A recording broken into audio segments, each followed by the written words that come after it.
Multipurpose health assistant notification 2002లో అర్హతల వివాదంపై supreme high court తీర్పుల తర్వాత ప్రభుత్వం దొడ్డిదారిన జీవో ఇచ్చి నియామకాలు చేపట్టడం చెల్లదని హైకోర్టు తీర్పు వెలువరించింది. 2002లో అప్పటి ప్రభుత్వం జారీ చేసిన మల్టీపర్పస్ హెల్త్ అసిస్టెంట్ నోటిఫికేషన్ అర్హతకు సంబంధించిన వివాదంపై ట్రైబ్యునల్ తర్వాత హైకోర్టులో పిటిషన్లు దాఖలయ్యాయి. వీటిపై హైకోర్టు తీర్పు వెలువరిస్తూ ఎస్ఎస్సీ గుర్తింపు పొందిన సంస్థ నుంచి డిప్లొమా ఇన్ హెల్త్ అసిస్టెంట్ అర్హతగా పేర్కొంటూ ఆ మేరకు మెరిట్ జాబితాను సిద్ధం చేయాలని ఆదేశించింది.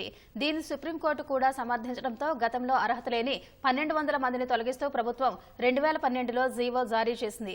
అనంతరం బాధితులు మంత్రులను కలవడంతో మంత్రివర్గం వారి విజ్ఞప్తిపై సానుకూలంగా స్పందించి తొలగించిన 1200 మందిని కాంట్రాక్ట్ పద్ధతిన తీసుకుంటూ 2013లో మరో జీవో జారీ చేసింది.